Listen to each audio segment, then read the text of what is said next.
All right, what's going on, guys? Trey back again here to bring you another video. This is going to be the last one I do for tonight. So this one is a video that a lot of people have requested I do, so I'm not going to mention any one person in particular or the first person to send this in as a video request because I don't even remember. That's how many people wanted to see a video talking about the helicopter in The Walking Dead, what it symbolizes, what it's there for, and all those kinds of things. So I'm going to do a video talking about it.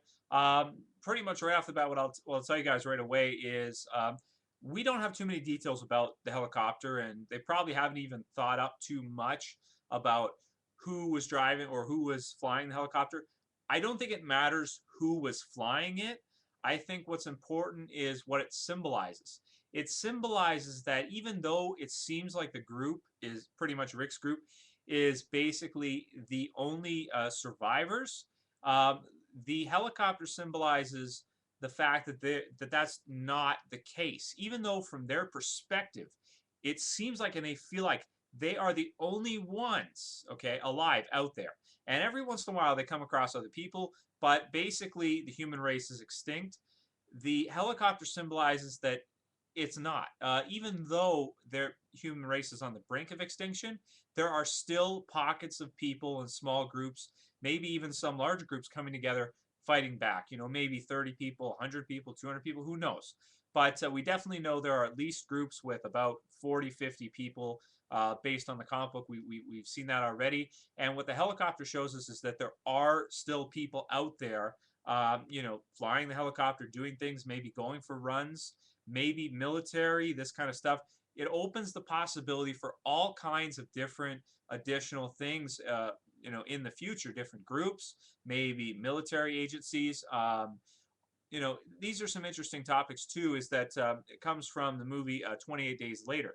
In 28 Days Later, the group is actually inside a quarantine, a damn quarantine for the infection. In The Walking Dead, pretty much we learned from Jenner that it's worldwide everywhere. And that, you know, the infection or the zombies are, the walkers are everywhere, even in, you know, London. I think he said Paris, I'm pretty sure. So, you know, they were the last to fall or whatever. But basically there are walkers all over the damn planet, pretty much. And the fact that in The Walking Dead, when someone dies, regardless of whether or not they were bitten or scratched or saliva or anything like that was transmuted, transferred, I suppose. You know, they're going to turn when they die, and because that has come about and that rule has changed, and I believe it's airborne, the virus. You could look at it from a scientific perspective and say that whatever it was engineered, was sent out in the air, and that people spread it just in the air to each other, and you know, that kind of thing, sort of like airborne, you know, viruses, things like that, that spread between people just through the air. Or you could look at it as sort of like a religious type thing. The Walking Dead leaves it open to your interpretation of exactly how you want to look at it. You could look at it as basically it is like God, if you want to say, has, you know, changed the rules, so to speak, which is sort of like where Herschel looks at it from that perspective. And sort of like the old Dawn of the Dead quote, which is one of my favorite quotes from a zombie movie ever. The newscaster basically says, or not the newscaster, on the news, they show a father, I forget his name, a priest or a pastor, and what he says is basically, when there's no more room in hell, the dead will walk the earth. So you could look at it from a religious perspective too, and that the rule has been changed. When people die, they no longer, you know, they basically become walkers after, and that's the rule has basically been switched. So there's walkers everywhere, okay? But the helicopter symbolizes that, you know, there are still groups out there. There are still people out there, and it's sort of like a glimmer of hope for the characters not to give up hope, because there is, you know, there are people out there, you know, that have stuff like this. They're flying helicopters, maybe tanks, you know, this kind of stuff. Maybe some of them are military. Obviously, the military as a whole has basically been, or well, not obviously, we don't know that for sure if it's been completely destroyed or dismantled. There may be pockets like we see in Day of the Dead, where they have an underground bunker, and there's some military people there that are keeping doctors safe, who are researching the virus and trying to do something about it, but basically they're just wasting their time, type thing. So yeah, I think that's what the helicopter symbolizes. does it have anything to do with their group and characters in their group or the other group from Woodbury? I don't believe so. I don't believe Woodbury has helicopters or people that know how to pilot them. So it must be others basically, and it could be used for like trade operations and things like that. And obviously, being a very safe way to travel, safer than using the road, safer than pretty much any other kind because you can just fly. You don't have to worry about any zombies or anything. The only trouble is finding someone who knows how to pilot the damn thing. That's the trouble. So that's pretty much most of what I have to say about the issue of the helicopter. Why was it there in season 1 and all that kind of stuff? It's also used to, as a plot convenience as well. It is because you get to see, at the beginning of the season, the helicopter flies over Atlanta. That's basically a dead zone, and then Rick chases it, and then he doesn't look down, and he gets himself in trouble. So it's also used to put the characters in danger because they see this helicopter, like, whoa, what's that? Go after it. And also the zombies in the finale, they look up, they see this helicopter.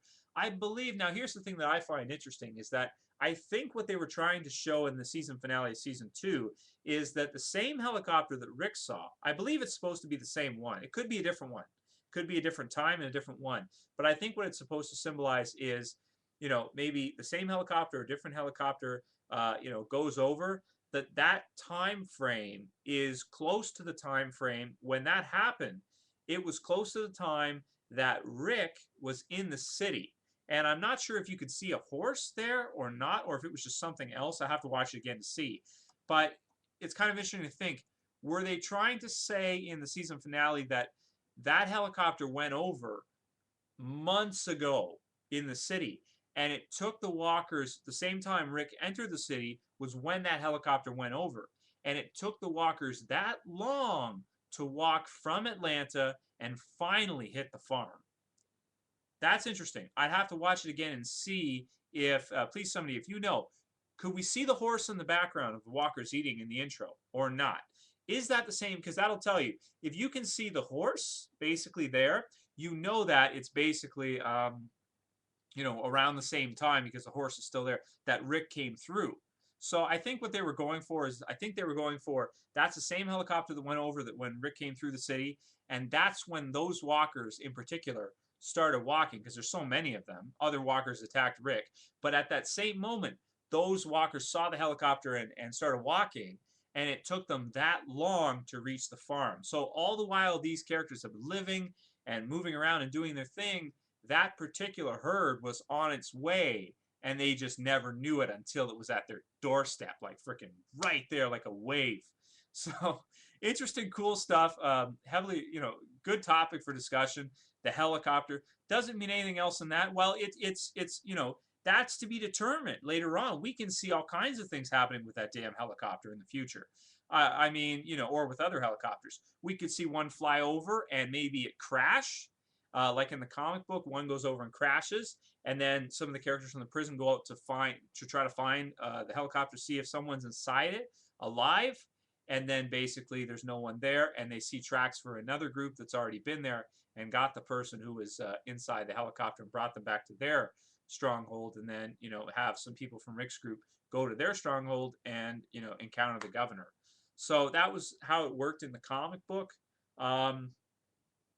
Yeah, in the TV show, it may be used for the same, the same way, basically as a plot convenience to propel the story on. When Robert Kirkman's asked questions about the helicopter, he basically is just like, it's a helicopter. That's it. So, I think honestly, I think Robert Kirkman, he's to try. Well, he is funny. I'm not going to say to try to be funny. Part of his humor, because he is funny, he's actually a funny person. I say that like it's a rarity. Actually, it is kind of a rarity to actually meet a funny person, because he is. He says it like he just he just made it up, like it's just like nothing. It's just a helicopter, whatever. That's it. There's no significance to it.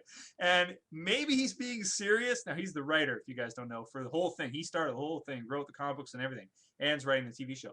It kind of seems like when he says that he's half joking, but maybe he's just being honest. And he's just like, well, I just didn't even think of it. I just wrote in a helicopter to get this group to meet this group. Had it crash and had this group meet this group. or had the helicopter go over so Rick would get distracted, so he'd wind up with all the zombies. And you know, he didn't even think as far to think, well, why is the helicopter there? What's it doing there? You know, like do a history about the helicopter because it's not that important to him.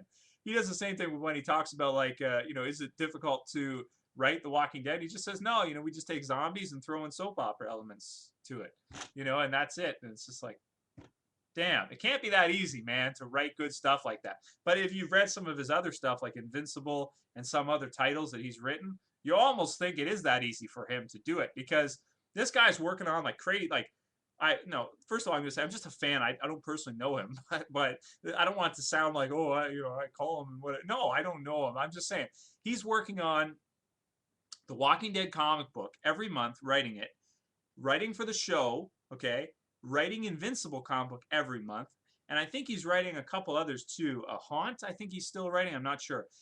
There's another one called Guardians of the Globe. I don't know if he's still writing that, but so he's writing like I don't know, at least 2, 3, 4 comic books, and he's writing the show. Maybe it is that easy for the guy to just come up with ideas and he doesn't even think about it too much. So I don't know. That's it. If you guys have any other questions about the helicopter, I think I covered it enough. I talked about a damn helicopter for 11 minutes. Peace, guys.